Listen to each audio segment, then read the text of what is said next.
Mantan Bupati Bengkalis, Amril Mukminin, yang baru usai menjalani hukumannya sebagai narapidana dengan vonis bersalah karena korupsi dengan suap atas proyek pembangunan infrastruktur, kini menarik untuk diulas kembali. Sehubungan dalam putusan Pengadilan Tindak Pidana Korupsi dalam lingkungan Pengadilan Tinggi Pekanbaru tingkat banding, menyebutkan ada uang hasil tindak pidana sebesar 23 miliar, yang ditempatkan ke rekening Kasmarni, selaku Bupati Bengkalis saat ini. Sabtu, tanggal 15 Oktober tahun 2022, putusan Pengadilan Tindak Pidana Korupsi pada Pengadilan Tinggi Tingkat Banding dengan nomor 24-PIP.Sus, TPK, 2020, PT PBR, Amril Mukminin, selaku anggota DPRD Bengkalis periode masa jabatan tahun-tahun 2014 sampai tahun 2019 dan selaku Bupati Bengkalis periode masa jabatan tahun-tahun 2016 sampai tahun 2021 disebut telah menerima gratifikasi berupa uang yang diterima setiap bulan dan berasal dari pemberian pengusaha sawit yang berada di wilayah Kabupaten Bengkalis, yakni dari Johnny Choa sebesar Rp12.730.330.650 miliar rupiah. Selain itu Amril juga disebutkan dalam dakwaan Jaksa Penuntut Umum, JPU, KPK, di dalam putusan Pengadilan Tingkat Banding Pekanbaru, bahwa Amril juga diketahui menerima gratifikasi dari pengusaha sawit lainnya, yaitu Adianto, sebesar Rp10.907.412.755 miliar rupiah. Keseluruhannya disebut diterima Amril Mukminin secara tunai dan melalui transfer ke rekening istrinya, Kasmarni, yaitu ke rekening Bank CIMB Niaga Syahria di nomor 4.660.113.216.180 dan nomor 702.114.976.200.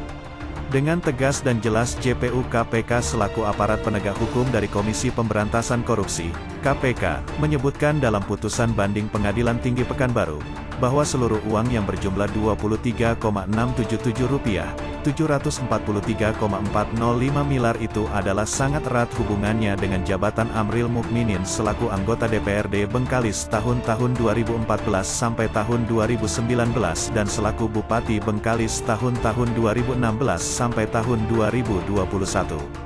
Didapati informasi berikutnya terkait sumber dan dasar pemberian uang gratifikasi tersebut ialah, manakala seorang direktur perusahaan sawit PT Mustika Agung Sawit Sejahtera, PT Mas, Johnny Choa, yang berlokasi di Balai Raja Kabupaten Bengkalis Riau meminta Amril Mukminin, agar mengajak masyarakat memasukkan buah sawitnya ke PT Mustika Agung Sawit Sejahtera. Atas jasa itu, Johnny Choa memberikan kompensasi sebesar Rp pukul 5 rupiah per kilogram dari buah sawit yang masuk kepada Amril Mukminin.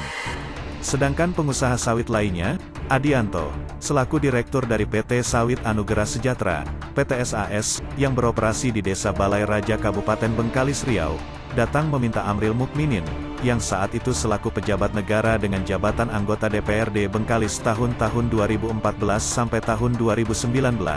agar membantu kelancaran operasional perusahaan, dan atas bantuan itu, Adianto pun memberikan kompensasi sebesar Rp pukul 5 rupiah kepada Amril Mukminin. Sebagaimana diuraikan oleh JPU KPK selaku penyidik dalam dakwaannya, bahwa seluruh uang yang diterima oleh Amril Mukminin adalah gratifikasi, karena jabatannya, baik selaku anggota DPRD Bengkalis tahun-tahun 2014 sampai tahun 2019 dan selaku Bupati Bengkalis tahun-tahun 2016 sampai tahun 2021, yang kesemuanya uang tersebut disebutkan dalam uraian putusan Pengadilan Tinggi Pekanbaru, ditempatkan ke rekening Kasmarni selaku istri Amril Mukminin, melalui transfer Bank CIMB Niaga Syahria.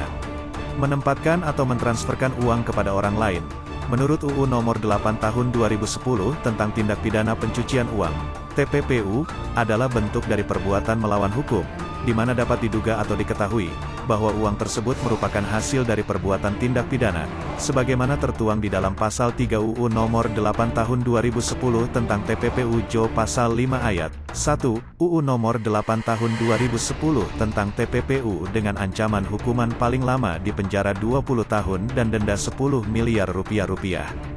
Apakah Kasmarni selaku Bupati Bengkalis saat ini dalam perkara suaminya, Amril Mukminin, dalam putusan Pengadilan Tindak Pidana Korupsi pada Pengadilan Tinggi Tingkat Banding Pekanbaru tahun 2020 lalu masuk dalam pusaran tindak pidana pencucian uang, TPPU.